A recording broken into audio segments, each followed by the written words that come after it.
العلوم کا آج اختتامی و انعامی جلسہ دیکھنے کو، اور بچوں کے ماشاءاللہ ان کے اساتذہ کرام نے ان پر جو محنت کی اور ان کو جو بنایا سنوارا، ان کے پروگرام کو دیکھ کر بہت ہی زیادہ دل کو مسرت اور خوشی ہوئی۔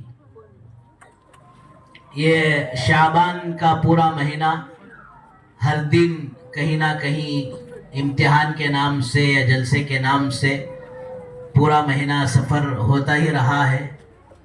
بہت سے مکاتب میں جلسوں میں شریک ہونے کا بھی موقع ہوا۔ یہاں الحمدللہ دو باتیں طلبہ کو دیکھ کر بہت ہی زیادہ خوشی اور مسرت ہوئی۔ اللہ تعالیٰ سے دعا کرتا ہوں کہ اللہ پاک مزید ترقی نصیب فرمائے، مزید استقامت نصیب فرمائے۔ ایک تو یہ دیکھا کہ ماشاءاللہ یہ شعبان کے مہینے کا آخری اتوار ہے نہیں؟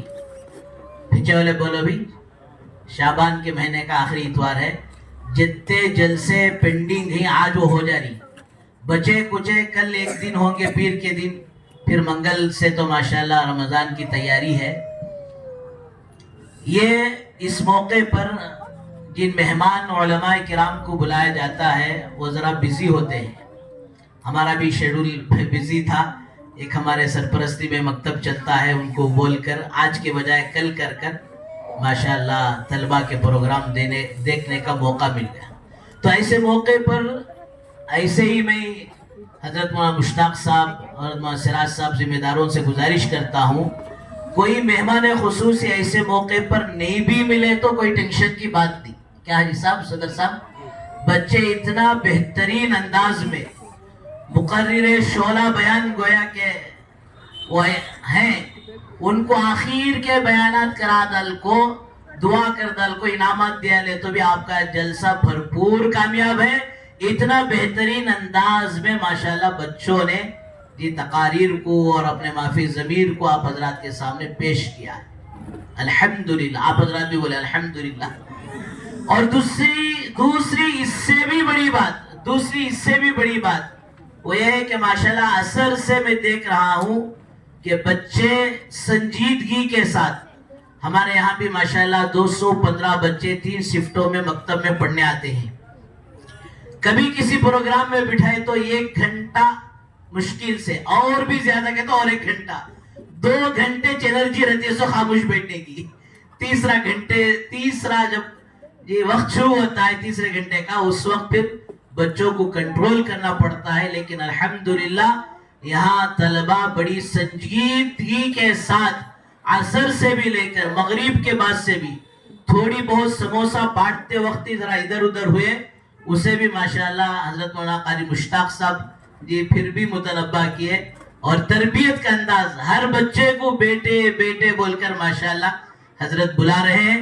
ان کی تربیت اور سنجیدگی کو دیکھ کر بھی بڑی ماشاءاللہ خوشی اور مسرت ہوئی۔ اللہ پاک مزید ترقی نصیب فرمائے۔ محترم خواتین و بزرگوں، دوستو، یہ بچے مکتب میں آ کر تعلیم حاصل کرتے ہیں اور تربیت حاصل کرتے ہیں۔ فرمایا یہ بہت بڑی نعمت ہے، ایک اولاد کا ملنا ہی بڑی نعمت ہے۔ کبھی اس شادی شدہ جوڑے کو شادی تو ہو چکی ہے لیکن اولاد سے اب تک محروم ہے، کبھی ان سے پوچھ لیں اس نعمت کے بارے میں۔ شب برات کا موقع آئے، پھر رمضان المبارک کا موقع آئے، یا یہ معلوم ہو کہ علاقے کے اندر کوئی بڑے اللہ والے پہنچے ہیں، ان کی فلاں ذکر کی مجلس ہے، دعائیہ مجلس ہے، وہاں جا کر سب سے پہلے وہ اپنی اولاد کے لیے دعا کی درخواست کرتے ہیں۔ وقت نہیں ہے جی، میں 15-16 سال کا بچہ تھا اس وقت، یہ ٹمکور اور سرا کے ہیوے میں ایک پیٹرول بینک تھا، کولار کے انصر صاحب مرحوم اس کے مالک تھے۔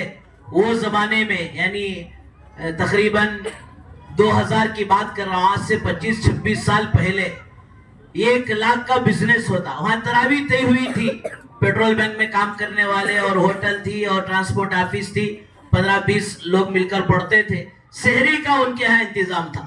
میں روز سحری کو ماشاءاللہ ان کے گھر پہنچتا.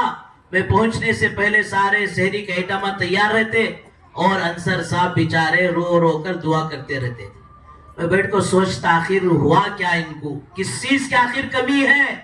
1 لاکھ کا بزنس وہ زمانے میں ہو رہا, بہت بڑی بات. 4 ایکڑ میں وہ سارا علاقہ, سارا ان کا پیٹرول بینک وغیرہ پھیلا ہوا ہے, نارل کا باغ ہے, سب ہے. آخر ان کے اندر کیا کمی ہے اور کس چیز کو مانگتی. ایک دن ہمت کر کو پوچھ لیا انصر بھائی آخر اللہ سے اب کیا مانگ رہی. بولے حافظ صاحب اللہ کا دیا ہوا سب کچھ ہے لیکن میرا گھر اولاد سے محروم ہے.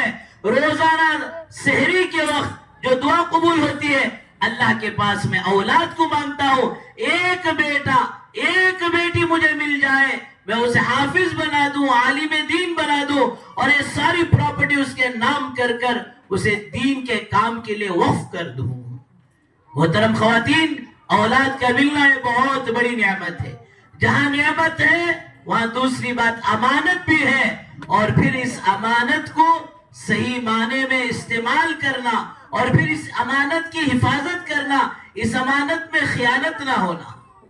امانت میں خیانت, یہ اللہ تبارک و تعالیٰ نے ایک ذمہ داری 28ویں پارے میں سورہ تحریم میں دیتے ہیں, یا ایھا الذین آمنوا قوا انفسکم واہلیکم نارا. یہ ذمہ داری ہے. اللہ کرے کہ اللہ پاک ہمیں اس ذمہ داری کو سمجھنے کی توفیق نصیب فرمائے. اے ایمان والو, اپنے آپ کو اور اپنے اہل و عیال کو دوزخ کی آگ سے بچاؤ. وہ آگ سے بچنے کا راستہ ہماری اولادوں کی صحیح معنی میں تربیت ہو جائے, اس کا راستہ یہی ہے مدارس ہے, یہی مکتب ہے. اسے کوئی معمولی مت سمجھو.